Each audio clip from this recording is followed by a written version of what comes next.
Good morning, friends, and welcome to my today's lecture on satire. In my first part on satire, you must have watched it and liked it. I had explained what satire is.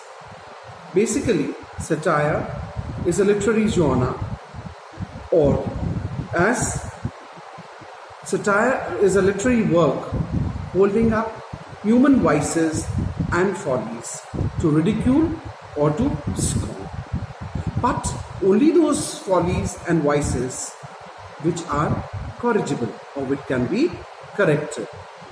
It is also a trenchant wit, irony, or sarcasm that is used to expose and discredit vice or folly. I even said that satire had come into English at the beginning of the 16th century, and the meaning since then has not been strayed from its original sense. I had also said that it could be used to achieve some political or social change, or even to prevent it, and I had also talked about the difference between satire and comedy.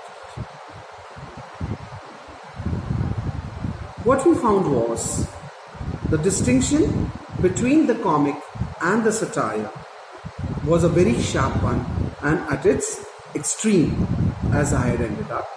And I cited a few examples. Now I'll be citing a little more examples. For example, Shakespeare's Falstaff is a character in Shakespeare's one of the plays. He is a comic creation presented without any duration for our unmitigated enjoyment. The Puritan Malvolio in Twelfth Night is for the most part comic, but has aspects of satire directed against the type of complacent and fatuous hypocrite. Johnson's Walpole clearly satirizes the type of man whose cleverness is put at the service of his cupidity. And Dryden's Macflecknoe, we must have read his poem also, while presenting a permanent type of pretentious poetaster, ridicules specifically the living individual Shadwell. Now, satire has usually been justified by those who practice it as a corrective of human vice and folly. Pope had remarked that, in quotes, those who are ashamed of nothing else are so of being ridiculous, unquote. Now, its claim, which is not always borne out in practice, its claim has been to ridicule the failing or the weakness rather than the individual, and to limit this ridicule only to those faults which are corrigible or which can be corrected, excluding or leaving aside those for which a man is not responsible. As Swift had said, speaking of himself in his verse on the death of Dr. Swift, "Yet malice never was his aim. He lashed the vice, but spread the name. His satire points at no defect, but what all mortals may correct. He spread a hump or crooked noses, whose owners set not up for bows."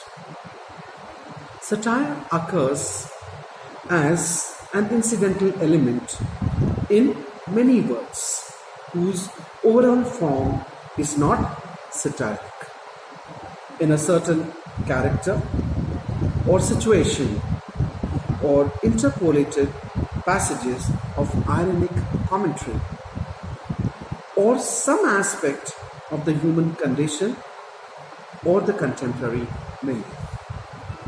But in many literary achievements, verse or prose, the attempt or effort to diminish a subject by ridicule is the organizing principle of the whole, and these works, they constitute the formal genre of satires.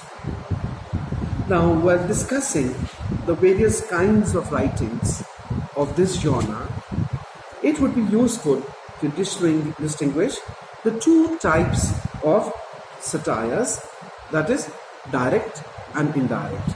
Direct or formal. Now, in the direct satire, we see that critics have made a broad division between direct or formal and indirect satire. In the formal satire or the direct satire, the satiric voice speaks out in the first person. Now, first person, that is I. This I may speak either to the reader, as we see in Pope's moral essays. For example, Epistle 2 and of the characters of women, or the speaker may speak to the character, either to the reader or to the character within the work itself, who is also called the adversarius, and whose major function is to elicit and guide the satiric speaker's comments. Now, these two types of formal satires are commonly distinguished, taking their names from great Roman satirists Horace and Juvenal. They are two different types of satires in the formal satires itself. I'll be discussing these two different types and the indirect satire in my next class. Till then, goodbye and thank you.